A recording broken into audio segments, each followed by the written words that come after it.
Hola, soy Fabi y les comparto aportes holandeses a la historia de la decoración y del mueble occidental a través del estilo William and Mary, William III y Mary II. William de la Casa de Orange, holandesa, y Mary Stuart de Inglaterra. Este estilo, que ya está en el canal, lo pueden ver, si ya me siguieron en la historia del mueble lo habrán visto, pero si no, los invito, se los dejo linkeado abajo. Es el estilo que va a dar pie a esta introducción de aportes holandeses fundamentales a la historia de la decoración y el mueble occidentales. Aquí vemos una imagen para que vean cómo es el estilo William and Mary, pero si lo quieren ver, y lo quieren ver descrito en detalle, tienen que remitirse al video correspondiente, que en ese video yo menciono estos aportes, pero acá los quiero desarrollar más, para que puedan tener todos los puntos importantes que van a influenciar no solo en esta época del siglo XVII a el estilo inglés devenido de esta mixtura entre aportes holandeses e ingleses, sino también a los otros estilos, en Francia, por ejemplo. Eh, Vemos dos retratos de Peter Lely, uno de Guillermo III de Inglaterra, William, y segundo de Escocia. A los 27 años es este retrato. Y el otro de su reina consorte, la reina Mary o María II de Inglaterra. Ella era Stuart de apellido. Es reina de Inglaterra, Irlanda y Escocia. El retrato a los 15 años, el año del retrato 1677. Estamos entrando al barroco como etapa artística. En este reinado de William and Mary o Guillermo y María, que va de 1689 a 1702, nos va a dejar una serie de cambios estilísticos que van a acentuar la elegancia en el mueble inglés. Mary o María Estuardo, hija de Jaime II de Inglaterra, contrajo matrimonio con el príncipe Guillermo o William de Orange. María fue reina de Escocia, introdujo en Inglaterra un estilo con rasgos holandeses que produjeron un gran avance en el diseño de muebles. Guillermo aportó las ideas que apuntaban a la creación de mueblería realmente cómoda para el ciudadano medio. Los tapices de tela se comenzaron a utilizar en forma generalizada. Aunque estos cambios provenían de Holanda, igualmente los artistas ingleses le imprimieron su sello distintivo. Ahí tenemos la mesa ajustable, que el nombre en inglés es gate leg, una de las creaciones más increíbles del estilo Guillermo y María. Otra creación, la banqueta, donde se ven ya las patas en trompeta y los travesaños en diagonal ondulantes. Esto, les repito, simplemente lo estoy mencionando en el capítulo correspondiente de Guillermo María, está detallado. Acá nos vamos a dedicar a ver los aportes holandeses, concretamente a toda esta estilística a través de este estilo. Y las sillas, cuya característica más notoria era el respaldo alto y estrecho, la relación de diseño entre la chambrana y el remate del respaldo, las patas en trompeta, la voluta española, también la voluta flamenca, en este caso una voluta española, ¿no? Son característicos estos piecitos de estos estilos, aunque puede tener cebollas, como vemos acá. Un secretaire, donde vemos también las patas en trompeta, el herraje, que anticipa ya el herraje que va a utilizar la reina Ana, y los travesaños en diagonal. Estamos repasando para entrar a ver cuáles son los aportes dentro de este estilo y que después, por extensión, entran a todos los estilos continentales, en este caso Francia, tan importante en la historia de decoración, fundamental, fundacional.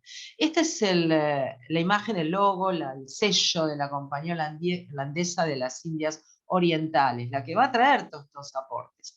La compañía neerlandesa de las Indias Orientales, sus siglas son BOC, en holandés, literalmente Compañía Unida de las Indias Orientales, también conocida como Compañía Holandesa de las Indias Orientales, se estableció el 20 de marzo de 1602, cuando los Estados Generales de los Países Bajos le concedieron un monopolio de 21 años para realizar actividades comerciales en Asia.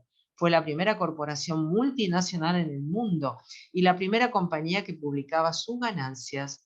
Además, la BOC poseía poderes cercanos a los de un gobierno, incluyendo la potestad de declarar la guerra, negociar tratados, acuñar moneda y establecer colonias. Fue una compañía de gran importancia y volumen de negocios durante casi 2 siglos, pagando un dividendo anual de 18% durante 200 años, hasta que llegó a la bancarrota y fue disuelta el 31 de diciembre de 1799. Las posesiones y la deuda pasaron a ser asumidos por el gobierno de la República Batava. Los territorios de BOC se convirtieron en las Indias Orientales Neerlandesas, que se fueron expandiendo en el curso del siglo XIX, hasta incluir casi todo el archipiélago de Indonesia, que en el siglo XX formaría Indonesia. Holanda, poder absoluto comercial, junto sí con los ingleses y los portugueses, porque existían dos compañías de Indias, las orientales y las occidentales. Y de las orientales vamos a ir viendo qué aportes. Vamos a ir agrupando los aportes porque son 3 puntos que tenemos que ver a partir de este estilo Guillermo y María tan importantes en la historia de la decoración occidental. Primero, los aportes holandeses puros de Holanda. Segundo, los aportes orientales. Y tercero, 2 aportes franceses, ¿no? Que van a terminar de consolidar un poco la historia de la decoración a partir de esta época. Empecemos con el primero de aporte holandés, la ventana guillotina. Hoy, por supuesto, existen ventanas guillotinas de ultra tecnología, pero las ventanas guillotinas tradicionales las vemos en la arquitectura anglosajona y son legado de los holandeses. Aquí vemos un ejemplo en la Wentworth Gardner House, en Portsmouth, del año 1760.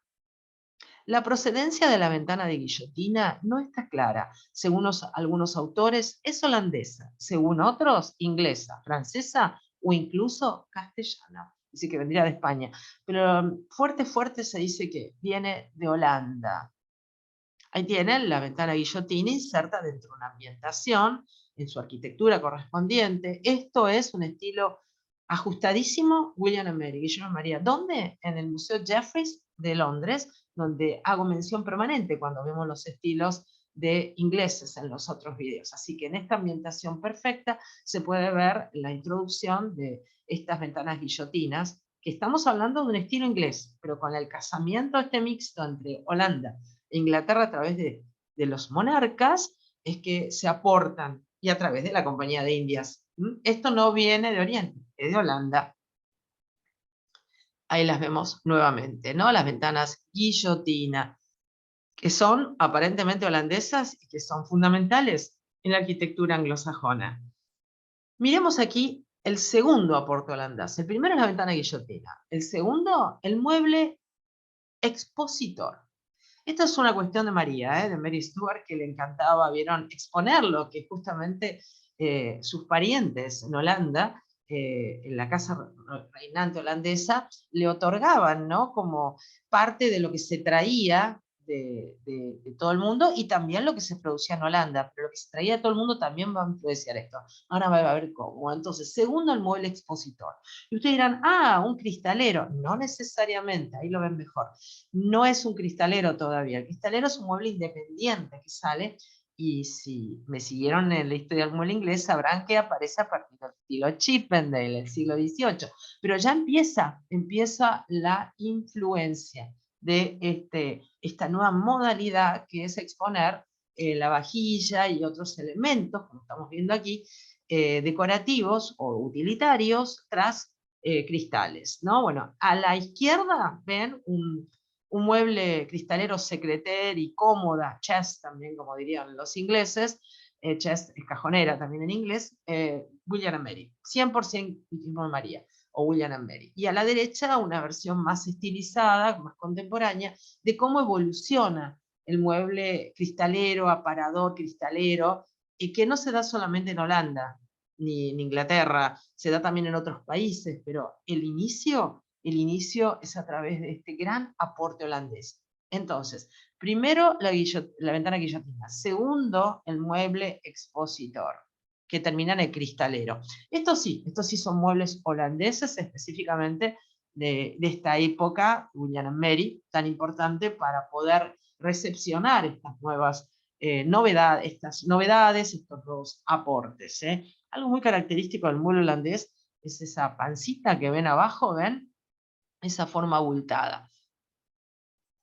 Ahí nuevamente en esta imagen podemos ver qué prácticos estos holandeses que después van a legarle a Inglaterra esta costumbre y que los ingleses la van a desarrollar como estamos viendo aquí, porque no hay nada más práctico también que el mueble inglés, ¿no? Practicidad y confort contra la elegancia y esa luminosidad que tiene Francia, ¿no? Son como esas pautas que tiene cada bando, Inglaterra, Francia. Bueno, en este caso Inglaterra está totalmente influenciada por Holanda, ¿no? Miren, hasta abajo tienen una puerta corrediza debajo del cristalero. Entonces el mueble cristalero que llegado de Holanda como influencia termina en Inglaterra y Inglaterra va a desarrollar más adelante el cristalero independiente. Bueno, viendo estos aportes iniciales holandeses, tercer aporte holandés. Pero ¿cómo? Si estamos viendo jarrones chinos. Sí, esperen. Estos jarrones son Ming, son de la porcelana Ming, de la famosa dinastía Ming. Excelente el trabajo de porcelanas y artes de fuego, estas clásicas porcelanas chinas. Esto entra con la Compañía de Indias, obviamente. Y al entrar a Holanda, fascina, ¿no? Y después entra como la chinoiserie, eso se los mencioné muchas veces en la historia del mueble, en los otros capítulos, la chinoiserie a estilos como Luis XV, Luis XVI, Luis XIV. Pero esto es chino, lo que están viendo son jarrones chinos. Hay un azul, fíjense, muy emblemático, ese azul característico de la porcelana Ming. Los europeos no pudieron desarrollar la fórmula de la porcelana hasta el siglo XVIII. Estamos en el siglo XVII, contando esta historia ahora. Entonces, la ceramiquera y la famosa manufactura de Delft sí pudo lograr no imitar la fórmula de la porcelana, porque trabajaban cerámica y losa, pero sí el azul. Pero primero demos una mirada bien a este azul característico Ming, que entra junto con todos estos jarrones y demás enseres que forman la giraserie. Así se lo determina en francés, chinería en castellano, no es un invento chino, es un aporte que hace China a Francia y a otros países europeos y que ellos terminan denominando chinoiserie porque es poner un jarrón en la decoración francesa, por decírselo rápido y pronto. Bueno, vamos al azul Ming, que son los pigmentos de la porcelana china, que es lo que sí pueden tratar de imitar, pero no la porcelana porque la fórmula en China era secreta. Y los europeos no la encontraban hasta el siglo XVIII para poder lograr esta tierra tan fina, tan blanca, que es la porcelana, en contra de lo que puede haber sido un grés, una cerámica colorada, ¿entienden? Va por grado de fino en cuanto a la arcilla que va formando. Ahí se ve el azul, fíjense en ese polvito, el azul Ming, que es un azul especial que logran los chinos a través de pigmentos naturales y que sí pueden lograr los holandeses, pero no en porcelana como base, sino a esta altura de la historia de Delft, la famosa manufacturera de cerámica y losa, lo hacen en esas técnicas. Después más adelante sí, lo van a hacer en porcelana. Pero ¿quién no reconoce que esto es holandés? Justamente siempre cuando uno ve, al margen de lo Ming, cuando uno ve estos platitos, estos azulejos, dice, ah, holandés. Claro, porque tiene que ver con Delft, está firmada. Les voy a mostrar acá justamente el sello, ¿no? Se ve aquí, ven, en la segunda hilera se ve un plato que dice Delft, Delft, que está firmado justamente por, vamos a acercarnos, miren, ¿ven ahí? El sello que tiene esta ceramiquera en esta época del siglo XVII. Después se convertirá en porcelanera. Y los azulejitos que van a ser fundamentales para forrar, revestir paredes y los bordes de las chimeneas para el estilo Guillermo y María. ¿Entienden? El estilo es inglés, pero los aportes en parte son holandeses. Y esos aportes entran a este estilo y después entran al continente y terminan influenciando a otros estilos tan importantes como son los franceses y logran también aportes como derivados de este Ming, de la chinoiserie y también de la utilización de jarrones. Pero como no pueden, vieron, ellos consumen los jarrones, sí, pero quieren, vieron, tratar de lograr la porcelana. No la van a lograr hasta el siglo XVIII los europeos, pero sí pueden lograr el azul. Miren qué bonitos estos azulejos Delft, son holandeses, por supuesto. Esta es la ceramiquera y losera Delft, que después se convertirá en porcelanera. Y hay una característica muy interesante dentro del estilo, pues estamos viendo cosas de Guillermo y María, William and Mary, y que reciben estos aportes holandeses. Bueno, William and Mary también tiene la costumbre, y los holandeses también lo hacen, de no solo utilizar los enseres de vajilla Delft, sino también los bordes de chimenea, y revestir las chimeneas completas. Son realmente alucinantes como quedan, muy atractivas, muy vistosas, ¿no? Bueno, todas con azulejos de Delft, holandeses, con el azul que trata de imitar el azul Ming. Se va entendiendo todos estos aportes que da Holanda. Hasta ahora vimos la guillotina, ¿no? Ahora estamos viendo el azul que logra Delft, por supuesto, y vamos a seguir viendo qué otros aportes más tiene Holanda, ¿no? A la historia de la decoración occidental, siendo un país que no nos deja un estilo particular iniciático como puede pasar con Inglaterra y Francia, que son formadores de estilos, de muebles. No, los holandeses van, diríamos, sometiendo un poco a lo que hacen los otros países, pero parece que una venganza acá puede dar todos los aportes estos más que importantes. Actualmente, miren, qué lindas estas decoraciones que siguen vigentes con cerámica de Delft, en cocinas, en chimeneas, en algún cuadro decorativo sobre las paredes hecha con estas piezas de cerámica en formato azulejo. Bueno, continuemos con los aportes holandeses también, que tienen que ver a la creación de este estilo, Guillermo y María. Estos aportes holandeses también, les vuelvo a recalcar, tienen que ver con el comercio de la Compañía de Indias, que los holandeses manejaban en el oriente contra que los ingleses y portugueses en occidente, ¿no? Iban con sus barcos para un lado y para el otro. Bueno, bien, entonces tenemos las indianas, las cretonas y el chintz, que van a ser aportes mixtos entre Oriente y Holanda. Empecemos por las cretonas, esta tela que es hoy en día existen en otro tipo de textura, pero que son tan importantes. Aquí vemos el azul Ming, que en definitiva también es el azul de Delft o parecido. Les diría que el Ming es un poquito más cobalto y el Delft es un poquito más celestón que el Ming. Bueno, ahí se ven las cretonas en su entorno decorativo completo, a través de cortinas, galerías y bandó arriba en la parte superior de la cortina, ¿no? Eso se llama galería, cenefa o bandó, lo de arriba, y nuevamente la imagen de la pared con la boiserie. Van a ver, ahora vamos a hablar de la boiserie Queen Anne, perdón, boiserie William and Mary, pero la boiserie no es un invento holandés ni inglés, es un invento inglés, francés. Así que vamos a ver ahora cómo estas telas se van a insertar, siempre imágenes de Guillermo y María, ¿ok? Porque todos estos aportes arrancan desde esta época.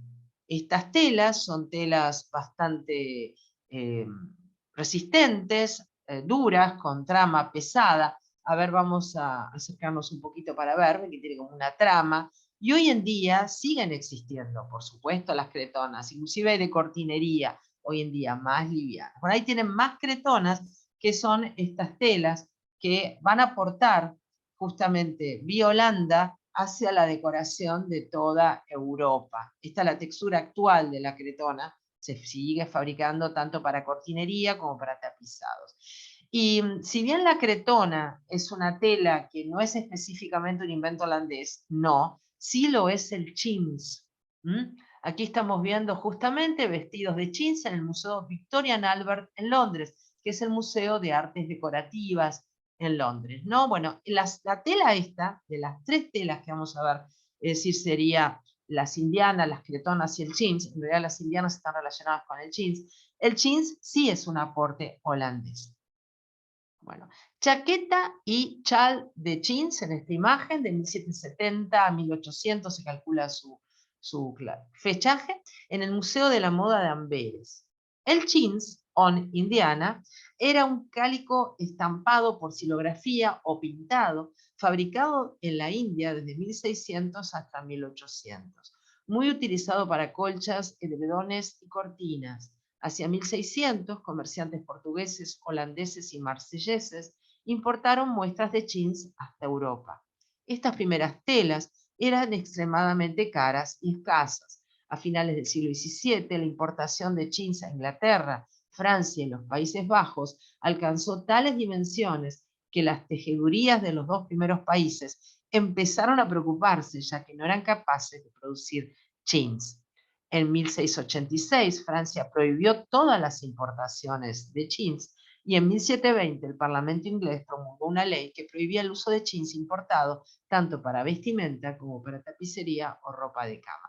En concreto, los holandeses se pusieron a fabricarlo. Hoy en día es un algodón como rasado, como digo, un algodón con un poquito de brillo, sigue existiendo como tal. Juego de té con motivos florales que son típicos del jeans. Estos son motivos, dibujos que también, como estábamos viendo recién, se aportan justamente el diseño, ahí ven la tela de esta vestimenta, de estas vestimentas de jeans.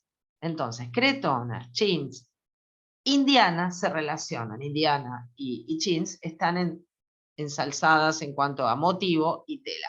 Un tipo de jeans, miren este, llamado toile de Jouy, que también se los mencioné cuando vimos los estilos anteriores, aquí se plantean diferentes colores. ¿No les hace acordar a los platos ingleses o a los de Delft? Si son escenas pastoriles, escenas de paisajes, que cada tela o cada vajilla tiene un solo color, es decir, o todo azul, o todo verde, o todo rojo, o todo gris, o todo sepia, sobre un fondo marfil, y eso es la célebre toile de Jouy, que es característico inclusive de los estilos franceses, por supuesto.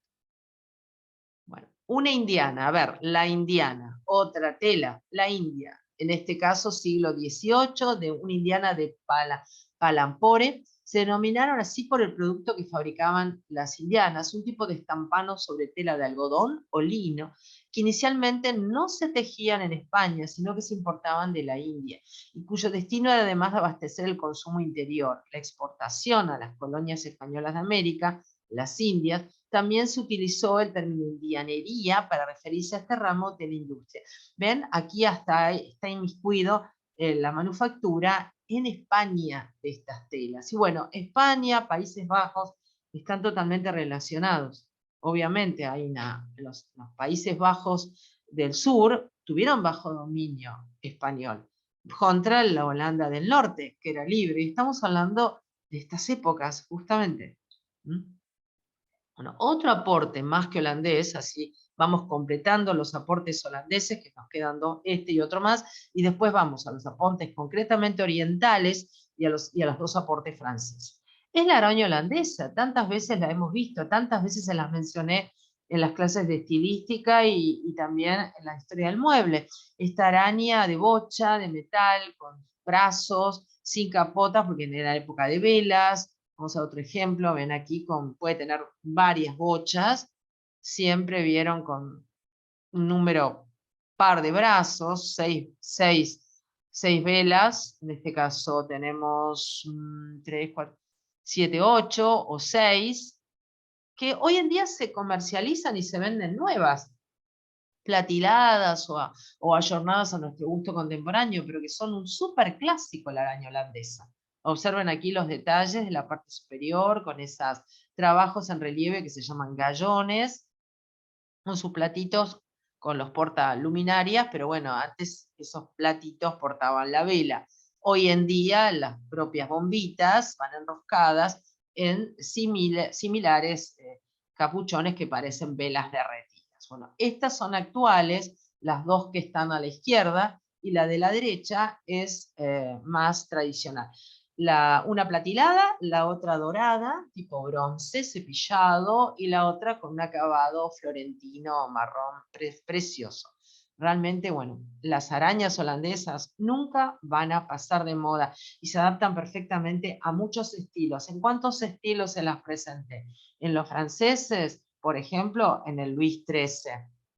En el Renacimiento también, sí. Y en el caso de Inglaterra, y se las presenté en el Guillermo y María, en el Reina Ana, obviamente. Bueno, Christian Huygens, el último aporte holandés a esta época tan fundamental para la historia del mueble, que es el siglo XVII, que catapulta la época de oro de la historia del mueble occidental, que es el siglo XVIII. ¿no? Christian Huygens, nacido en 1629 y fallecido en 1695. Fue un astrónomo, físico, matemático, inventor neerlandés. Explicó la naturaleza de los anillos de Saturno, fue descubridor de Titán, inventó el reloj de péndulo moderno, explicó la naturaleza ondulatoria de la luz, perfeccionó el telescopio, hizo aportes importantes en teoría de la probabilidad y estableció las leyes de choque entre cuerpos elásticos. Fue miembro de la Royal Society. Aquí lo vemos retratado al científico, que ¿por qué nos importa en la historia de la decoración? Por los relojes. Apareció el reloj de péndulo, que antiguamente, como estamos viendo en la imagen, fue concebido por Galileo Galilei alrededor de 1637, el diseño más antiguo conocido de reloj de péndulo. Nunca fue terminado por don Galileo, pero sí Huygens lo terminó, y aquí vimos el primer reloj de péndulo inventado por Christian Huygens en 1656. Esto nos importa porque vamos a terminar teniendo un lindo high case clock o grandfather clock tan característico. Acá vemos un mecanismo, el de la izquierda tiene un escape tipo Grasshopper System, sistema saltamontes, en movimiento con una barra de contrapeso. Y el derecho, un escape tipo Anchor System, sistema anclo o áncora, en movimiento con una barra de péndulo. Y aquí está el producto final, el Grandfather Clock, tan inglés, obviamente, cosa que los franceses no hacen mucho hincapié en estos relojes de pie, más de mesa, ¿no? Para apoyar en su ritmo. Este Grandfather Clock arranca de dónde, y a partir de esta invención holandesa durante la época de Guillermo María, se traslada al estilo que sigue, al Reina Ana. Y a partir de ahí aparece Grandfather Clock, Reina Ana, Queen Anne, Chippendale, Regency, todos los demás estilos que siguen hasta el final de la historia del mueble inglés victoriano, ¿no? Que es el último. Bueno, ¿cuál es el otro aporte holandés importantísimo? Este es el último de los aportes holandeses. Ahora vamos a ir a los orientales y los repasamos inmediatamente.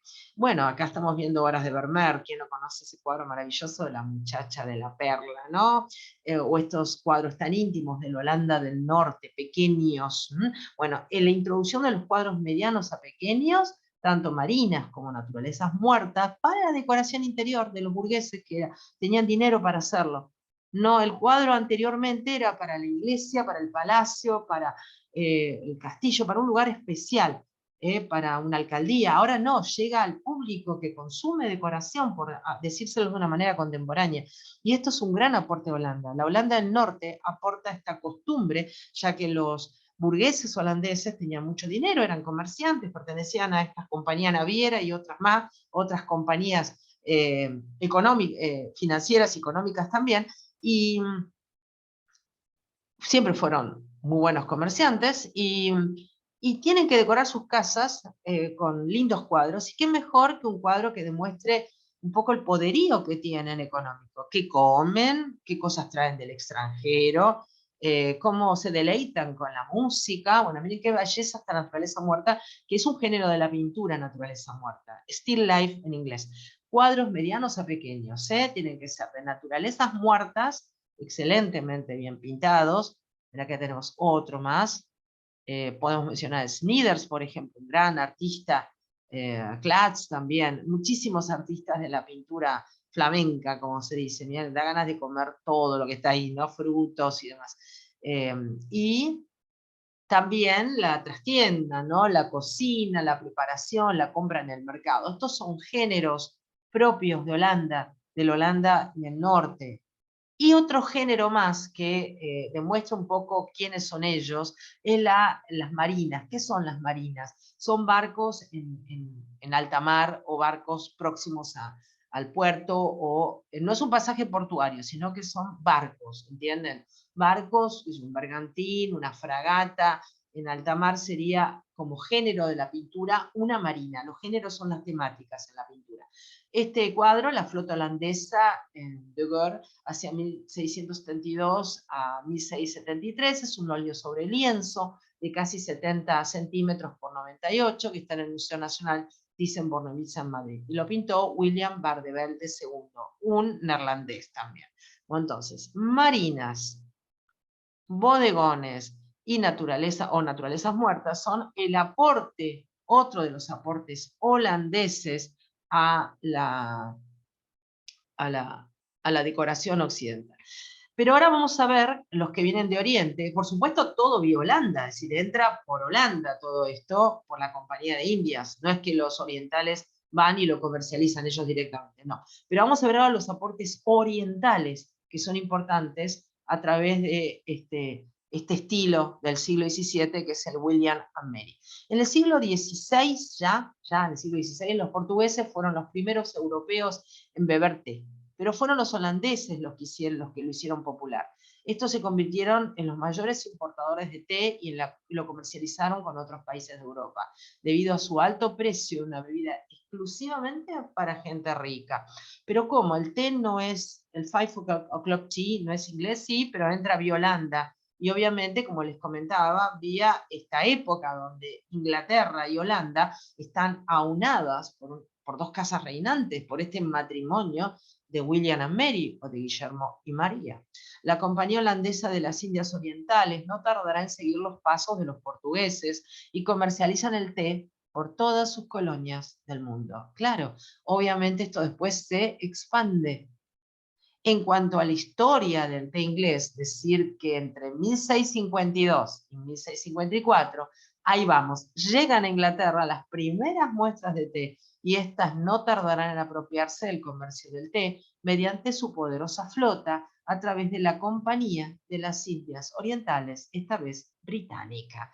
La imagen que estamos viendo pertenece más a la época del victoriano, porque no hay registros, diríamos, pictóricos que uno pueda ver de gente tomando el té en la época de Guillermo María, en el inicio del aporte del té. Pero sí hay muchos que muestran que los ingleses después se convirtieron en los reyes del 5 o'clock tea, obviamente. Pero todo viene de ¿dónde? Todo viene de Oriente. ¿Y quién lo hace entrar? Holanda.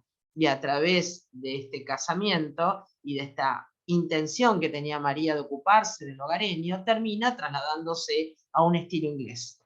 La moda del té no solamente queda en el té. Imagínense, si yo tengo que servir el té y le estoy mostrando con una hermosa vajilla inglesa, necesito un lugar apropiado. Ya no estamos más en el castillo comiendo, ¿vieron? Eh, eh, productos cárnicos con la mano, secándonos con la manga, o no usando los cubiertos como se hacía en épocas anteriores. No, tenemos que tener un lugar fino, ¿no? Para beber con estas tacitas tan delicadas. Entonces, a través de esto, que la decoración empieza a trabajar mesitas, mantelería, vajilla y un espacio interior concreto. ¿Dónde vamos a tomar el té? Miren qué importancia tiene el tema de la introducción del té en la historia de la decoración occidental. Bueno, aquí tenemos juegos de té que son exquisitos juegos que van desde el siglo XVII al XIX. Bueno, ¿qué otro aporte? Estamos en los aportes orientales ahora. Los holandeses fueron la ventana guillotina, el reloj de péndulo, la araña holandesa, el mueble expositor y el color azul que da Delft, tratando de imitar el Nil. ¿Qué otro aporte oriental es importante? Las telas, ¿cuántas veces les mencioné en los capítulos anteriores los brocatos y los damascos? Estas telas orientales son importantísimas para formar lo que después en países como Francia se va a llamar la turquería. Bueno, brocato y damasco. Brocato a la izquierda, damasco a la derecha. Ambos arabescos como motivos decorativos. El brocato puede tener más densidad, más relieve, sobrebordados, puede ser de 2 colores o no, pero el damasco siempre es de un solo color y se distinguen los motivos por su diferencia de brillos en la trama. Ahí tenemos un brocato. Brocatos vimos en todos los estilos barrocos, vimos también en estilos neoclásicos. ¿Y qué otro aporte va a formar la llamada turquerie, ¿no? En los estilos franceses, que tanto mencioné a partir, diríamos ya, de Luis XIV fuerte? Las alfombras orientales. Y estas entran vía el comercio de Indias. Y el comercio de Indias para el lado de Extremo Oriente lo tiene la compañía holandesa. La VOC, las alfombras orientales, que al principio, acá tenemos otro ambiente, Guillermo y María, 100%, en Colonia, esto está en Estados Unidos, por eso tenemos la mitad de una sola pared hecha en boiserie. En las colonias siempre es más duro todo y no tenemos la decoración que pueden tener los países de origen, ¿no? Madre de todo esto. Fíjense el uso de la alfombra arriba de la mesa, creyendo que las alfombras eran muy delicadas y no eran para pisar, ya que en Oriente siempre las transitan sin zapatos, ¿no? Descalzos o son más delicados para utilizarlas, ¿no? Pero acá la utilizaban en la mesa, cosa que a la pobre alfombra no le hace nada bien porque se le termina quebrando la urdimbre. Pero bueno, son modas. Hasta esta moda de poner alfombras a modo de carpeta, sí, llegó hasta nuestros tiempos contemporáneos. En los 90 fue una moda también, en la década del 90. En este caso también vemos arriba de la mesa en cuestión cerámica de Delft, ¿ven? Para que vean que está imitando también esos azules. También podía ser Min, ¿por qué no? Como los que está allá al fondo, con los muebles que acompaña, que son todos Guillermo y María. Pero si quieren saber más de muebles, tienen que ir al capítulo correspondiente de Guillermo y María, que se los dejo linkeado abajo. O, si lo vieron, repasarlo para ver que estos aportes se los mencioné, pero ahora se los estoy mencionando más específicamente. Especialmente se los dedico a mis estudiantes de historia del mueble dentro de la carrera de interiores, que a veces se les dificulta recordar tantos elementos, pero bueno, aquí tenemos concretamente todos los aportes.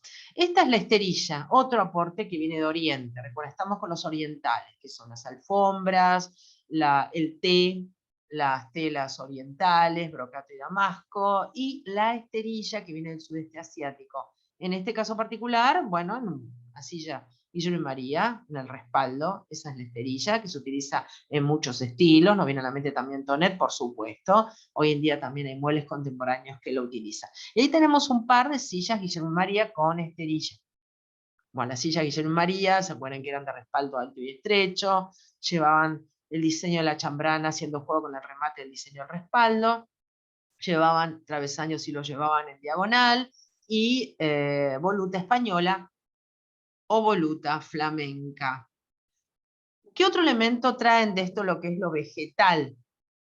Traen la Nea o Enea, también llamada popularmente espadania, totora o gladio.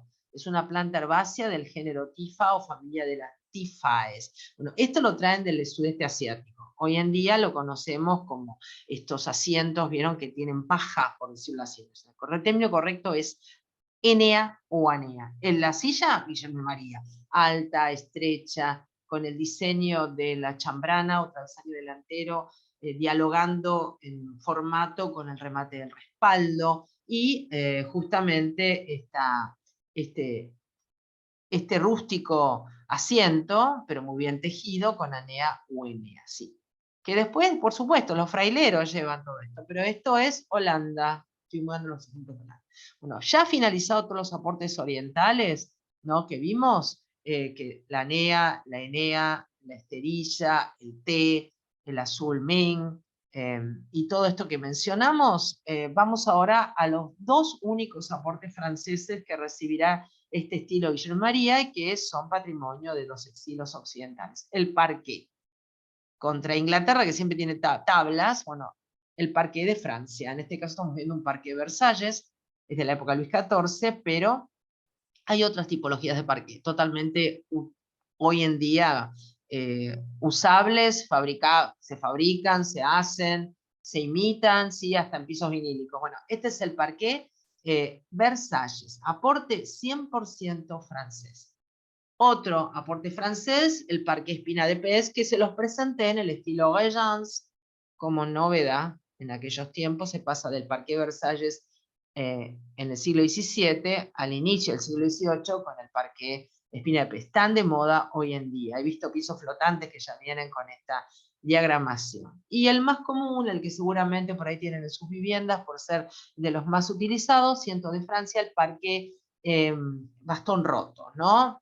Que el otro se llama también espigado, ¿ven? Espinapés o espigado, es una espiga de trigo, y este es el bastón roto o atrabazón, donde las hijuelas de parqué se van armando en una trama geométrica. Bueno, los tres son aporte francés. Por supuesto que Francia también tiene otras variantes, como el parque artístico, contra, fíjense acá el piso, las tablas que son de a la inglesa, son tablones a la inglesa, pero recuerden que el parqué es un aporte francés. Bueno, pero la imagen que estamos viendo, al margen de que tenga tablones a la inglesa, sino parqué a la francesa, es otro aporte más, y el último que vamos a ver ahora, en Francia, que son dos, parqué y boiserie. La boiserie es un aporte francés, y entonces esta boiserie francesa no es de estilo William and Mary. Estamos en el en el famoso Museo Jeffries, acá, en la sala de William and Mary, la que corresponde al William and Mary, y ahí se ve la boiserie correspondiente al Guillermo y María, al William and Mary. Les vuelvo a recalcar que está el capítulo para que aprendan bien Guillermo y María. Muy sencillo, cartucho superior de ángulos rectos, el de abajo también, de guardacantos. La boiserie se forma por diferentes cartuchos, no es una panadería continua uniforme. Y en este caso particular, está bien decir, mezclar los idiomas. Boiserie, William and Mary, por supuesto. A partir de ahora, Inglaterra, gracias a Francia, tiene boiserie. Todos estos aportes holandeses, primero, orientales después, y franceses, corresponden a la época del William and Mary. Bien, bueno, les voy a dejar abajo linkeado el capítulo, por si no lo vieron, de William and Mary, y les dejo abajo la lista de aportes en un comentario para que puedan tenerla a mano y recordarla. Se las estoy pasando nuevamente para atrás para que puedan verlo y piensen que a veces, diríamos, tratados comerciales, tratados reales, tratados de casamientos reales de monarquía, hacen que cambie los gustos, las modas, la decoración, y un poco es la trayectoria de la historia de decoración, ¿no? Estas influencias permanentes entre unas regiones y otras. Bueno, les voy a dejar por último la uña holandesa porque la seguimos usando y realmente es una de las más, de los más importantes aportes que hace Holanda. Bueno, muchísimas gracias. Hasta el próximo video y recuerden ver el video de Guillermo María, William and Mary, por si no lo vieron. Muchísimas gracias.